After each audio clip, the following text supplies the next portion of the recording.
Bengaluru cross ಮತ್ತೆ ದಂಡೋತಿಯಲ್ಲಿ ಅಭೂತಪೂರ್ವವಾದಂತ ನನಗೆ ಆತ್ಮೀಯವಾದಂತಹ ಸ್ವಾಗತ ಮಾಡಿದ್ದಾರೆ. ಅದೇ ಮಾದರಿಯಲ್ಲಿ ಚಿತ್ತಾಪುರ ಪಟ್ಟಣದಲ್ಲಿಯೂ ಕೂಡ ಅಂಬಿಗರ ಚೌಡನ ವ್ರತದಲ್ಲಿ ಕೂಡ ನನಗೆ ಸನ್ಮಾನ ಮಾಡಿದಿರಿ. ಈ ಅಂಬಿಗರ ಚೌಡನ ವ್ರತ ಆಗ್ಬೇಕಾಯ್ತಂದ್ರೆ ನಾವೆಲ್ಲರೂ ಮನವಿ ಮಾಡಿದ್ದೇವೆ.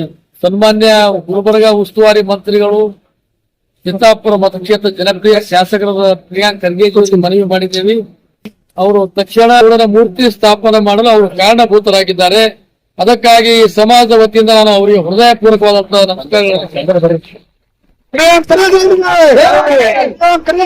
ಚೌಡನ ಮೂರ್ತಿ ಸ್ಥಾಪನೆ ಮಾಡಲು ಹಣಕಾಸಿನ ನೆರವು ಕೂಡ ಸನ್ಮಾನ್ಯ ಪ್ರಿಯಾಂಕ್ ಖರ್ಗೆಜಿಯವರು ನಮಗೆ ಮಾಡಲು ಒಪ್ಪಿಗೆ ಕೊಟ್ಟಿದ್ದಾರೆ. ಯಾಕಂದ್ರೆ ನಾವು ಅಶಕ್ತಿರ್ತೀವಿ, ನಮ್ಮ ಮೇಲೆ ಹಣದ ಕೊರತೆ ಅದ. ತಾವೇ ಇದರ ಮುಂದುವರೆದು ಅಂಬಿಗರ ಚೌಡಯ್ಯನವರ ಸ್ಟ್ಯಾಚ್ಯೂವನ್ನು ಕೂಡ ಮಾಡಿಸಿ ಪ್ರತಿ ವ್ರತವನ್ನು ನಿರ್ಮಾಣ ಮಾಡಿಸಿ ಮತ್ತೆ ಇದ್ರದೆಲ್ಲ ತುಂಬಬೇಕಂತ ದುಡ್ಡು ಕೂಡ ಸರ್ಕಾರಕ್ಕೆ 17 ಲಕ್ಷ ರೂಪಾಯಿ ಕೂಡ ಅವರೇ ಸಂದಾಯ ಮಾಡಿದ್ದಾರೆ. ಇಷ್ಟು ಭಾರಿ ಮೊತ್ತದ ಹಣವನ್ನು ಸಂದಾಯ ಮಾಡಿ ಚಿತ್ತಾಪುರ ಪಟ್ಟಣದಲ್ಲಿ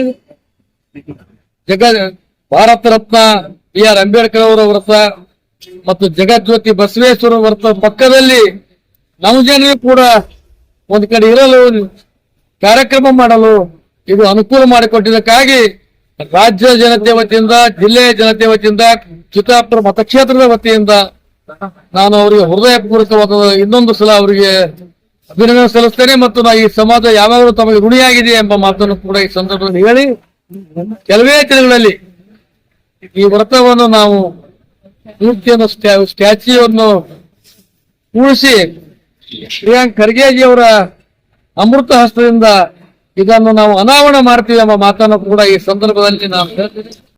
ವತಿಯಿಂದ ನನಗೆ ಕಡಿಮೆ ಅವಧಿಗೆ ವಿಧಾನ ಪರಿಷತ್ ಸದಸ್ಯನಾಗಿದೆ. ಪೂರ್ಣ ಪ್ರಮಾಣದ ಅವಧಿಗಾಗಿ ನನಗೆ ಅವಕಾಶ ಕೊಡಬೇಕಂತ ರಾಜ್ಯ ಸರ್ಕಾರಕ್ಕೆ, ಕೇಂದ್ರಕ್ಕೆ, ನಮ್ಮ ಪಕ್ಷದ ಎಲ್ಲ ಮುಖಂಡರಿಗೆ ಕೇಳಿಕೊಂಡಿದೆ. ಆ ಮಾದರಿಯಲ್ಲಿ ನನಗೆ ಇವತ್ತಿನ ದಿವಸ ಪೂರ್ಣ ಅವಧಿಗಾಗಿ ವಿಧಾನ ಪರಿಷತ್ ಸದಸ್ಯ ಸ್ಥಾನಮಾನ ಸಿಕ್ಕಿದೆ. ಈ 6 ವರ್ಷಗಳ ಅವಧಿಯಲ್ಲಿ ಸಮಾಜದ ಯಾವ ಕೆಲಸಗಳನ್ನು ಮಾಡಬೇಕಾದಂತ ಬಾಕಿ ಇವೆ. ವಿಧಾನಸೌಧದ ಮುಂದೆ ಮೂರ್ತಿ ಸ್ಥಾಪನೆ ಮಾಡುವುದು, ಗುಲ್ಬರ್ಗದಲ್ಲಿ ಈಗಾಗಲೇ ಕ್ಯಾಬಿನೆಟ್ ಅಪ್ರೂವ್ ಆಗಿದೆ. ಅಂಬಿಗರ ಚೌಡಯ್ಯನ ಮೂರ್ತಿಯನ್ನು ಸ್ಥಾಪನೆ ಮಾಡಲು ಮೂರ್ತಿಯು ಕೂಡ ತಯಾರಾಗಿದೆ.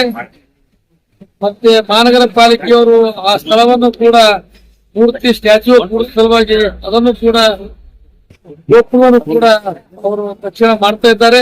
ಬಹುಶಃ 15-20 ದಿನದಲ್ಲಿ ಅದನ್ನು ಮುಗಿಯುವ ಹಂತಕ್ಕೆ ಬಂದಿದೆ. ನಾವು ಸುಮಾರು ಪ್ರಿಯಾಂಕ್ ಖರ್ಗೆ ಅವರ ಮಾರ್ಗದರ್ಶನದಲ್ಲಿ AICC ಇರಬಹುದು, ಮಹಾತ್ಮ ಗಾಂಧಿಯವರು ಕುಳಿತ ಸ್ಥಳದಲ್ಲಿ ಈ ಭಾಗದ ನಡೆದಾಡತಕ್ಕಂಥ ದೇವರು ಎಂದು ಹೇಳ್ತಕ್ಕಂಥ ಮಲ್ಲಿಕಾರ್ಜುನ ಖರ್ಗೆ ಅವರು ಕೂತಿದ್ದರಿಂದ ಸೋನಿಯಾ ಗಾಂಧಿಯವರು, ರಾಹುಲ್ ಗಾಂಧಿಯವರು, ಮಲ್ಲಿಕಾರ್ಜುನ ಖರ್ಗೆಜಿಯವರು, ಪ್ರಿಯಾಂಕ್ ಖರ್ಗೆಜಿ ಮಾರ್ಗದರ್ಶನದಲ್ಲಿ ಈ ಭಾಗದ ಶಾಸಕರು, ಸಂಸದರು ಕರೆಸಿ ಗುಲ್ಬರ್ಗ ನಗರದಲ್ಲಿ ಇರ್ತಕ್ಕಂಥ ಮೂರ್ತಿ ಅನಾವರಣ ಮಾಡೋದು, ಚಿತ್ತಾಪುರದಲ್ಲಿ ಇರ್ತಕ್ಕಂಥ ಮೂರ್ತಿ ಅನಾವರಣ ಮಾಡೋದು, ಬೆಂಗಳೂರಿನಲ್ಲಿ ಕೂಡ ವಾಲ್ಮೀಕಿ ಮಹರ್ಷಿ, ಭಕ್ತ ಕನಕದಾಸರ ಮೂರ್ತಿಗಳನ್ನು ಸ್ಥಾಪನೆ ಆಗಿವೆ. ಕೆಂಪೇಗೌಡರ ಮೂರ್ತಿ ಸ್ಥಾಪನೆ ಆಗಿದೆ. ಅದರ ಮಾದರಿಯಲ್ಲೇ ವಿಧಾನಸೌಧದ ಮುಂಭಾಗದಲ್ಲಿ ನಿಜಶರಣ ಅಂಬಿಗರ ಚೌಡನ ಮೂರ್ತಿ ಸ್ಥಾಪನೆ ಮಾಡ್ತೀವಿ ಎಂಬ ಮಾತನ್ನು ಕೂಡ ಒಕ್ಕಟ್ಟಾಗಿ ಕೋಲಿ, ಕಪಿಲಿಗ, ಬೆಸ್ತ, ಅಂಬಿಗ, ಬಾರ್ಕಿ ಎಂಬ ಪದಗಳನ್ನು ಕೂಡ ರಾಜ್ಯ ಸರ್ಕಾರದಿಂದ ಪ್ರಿಯಾಂಕ್ ಖರ್ಗೆ ಉತ್ಸುಕರಾಗಿದ್ದಾರೆ. ಈಗಾಗಲೇ ಬೆಳಗಾವಿ ಅಧಿವೇಶನದಲ್ಲಿ ಒಂದು ಸಭೆಯನ್ನು ಕೂಡ ಮಾಡಿ ಸರ್ಕಾರಕ್ಕೆ ಮನವಿ ಮುಟ್ಟಿಸಿದ್ದಾರೆ. ಈಗಾಗಲೇ ಕುಲಶಾಸ್ತ್ರ ಅಧ್ಯಯನಕ್ಕೆ ಈ ST ಫೈಲ್ ಹೋಗಿ ಸಲುವಾಗಿ ಕೆಲವೇ ದಿನಗಳಲ್ಲಿ ಕ್ಯಾಬಿನೆಟ್ ಚರ್ಚೆಗೆ ಬರ್ತದೆ. ನಮ್ಮ 5 ಪದಗಳು ಕೋಲಿ, ಕಬ್ಲಿಗ, ಬೆಸ್ತ, ಅಂಬಿಗ, ಬಾರ್ಕಿ ಎಂಬ 5 ಪದಗಳು ಕೂಡ ಕೇಂದ್ರಕ್ಕೆ ನಮ್ಮ ಸಮಾಜವನ್ನು ಪರಿಶಿಷ್ಟ ಪಂಗಡದಲ್ಲಿ ಸೇರ್ಪಡೆ ಮಾಡಿ ನಮ್ಮ ಸಮಾಜಕ್ಕೆ ಸಿಗ್ತಕ್ಕಂಥ ಸರ್ಕಾರದ ಸೌಲಭ್ಯ ಪಡ್ಕೊಂಡು ಎಲ್ಲಾ ರೀತಿಯ ಸಹಕಾರ ಮಾಡ್ತೀನಿ ಎಂಬ ಮಾತನ್ನು ಕೂಡ ಈ ಸಂದರ್ಭದಲ್ಲಿ ಹೇಳಿ ಕೂಡ ಮಾನ್ಯ ಖರ್ಗೆ ಸಾಹೇಬರ ಡೈರೆಕ್ಷನ್ ಮೇಲೆ KKRB ಅಧ್ಯಕ್ಷರು ನಮ್ಮ ಜಯಪ್ರಕಾಶ್ ಪಾಟೀಲ್ ಆ ಸಂದರ್ಭದಲ್ಲಿ 6 ಕೋಟಿ ಹಣವನ್ನು ಕೂಡ ಗುಲ್ಬರ್ಗದಲ್ಲಿ ಇರುವಂತ ಕೋಲಿ ಭವನಕ್ಕೆ ಕೊಟ್ಟಿದ್ದಾರೆ. ಆ ಕೋಲಿ ಭವನಕ್ಕೆ